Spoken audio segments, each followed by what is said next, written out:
Nepali people, especially the children, had a terrible experience because of the devastating earthquake we had.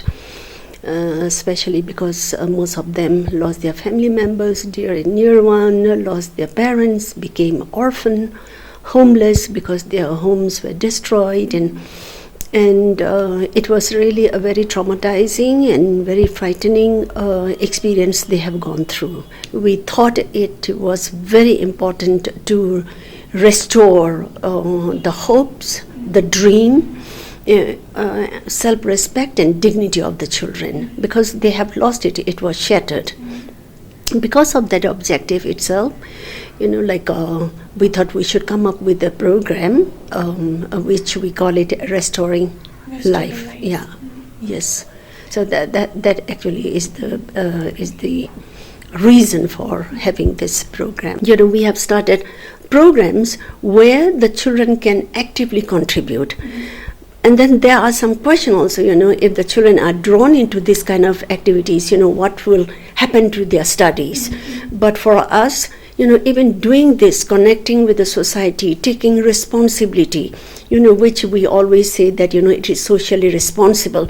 So we thought, this is time for children to practice it with their own capacity and ability, of course. So with that only, we have come up with 4 major programs under Restoring Life.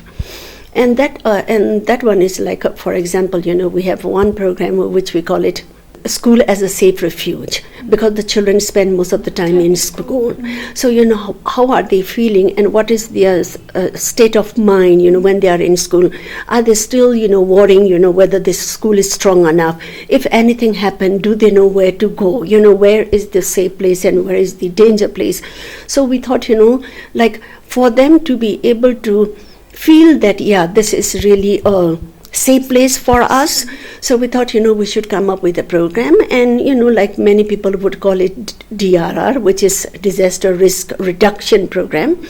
But we have tried to simplify it and brought it to the children level.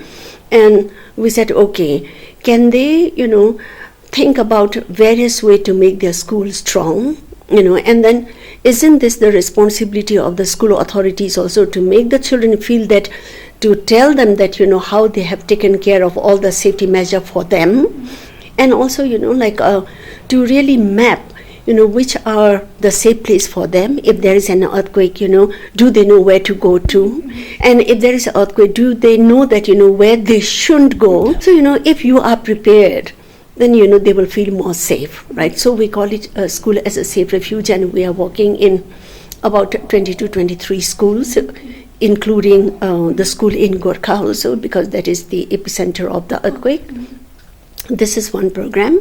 This is a School as a Safety Refuge. This is one program, and another one is, of course, like a capacity building of the organization, who are working with the children, especially the community where, there are many families who are displaced because, their villages, their homes are totally destroyed and they have come down. So we are trying to raise the capacity of those members of the organization who are working with the children. The children should also be leading, when there is an earthquake. Can they help each other to carry their friends, who are injured, to carry their family members, brothers and sisters? So we thought, we should give them some skill, how they can do it, rather tell them that, you can do many things when there is an earthquake. So the member of the Children Peace Council, group of children who are responsible for peer counseling, and we would drill it,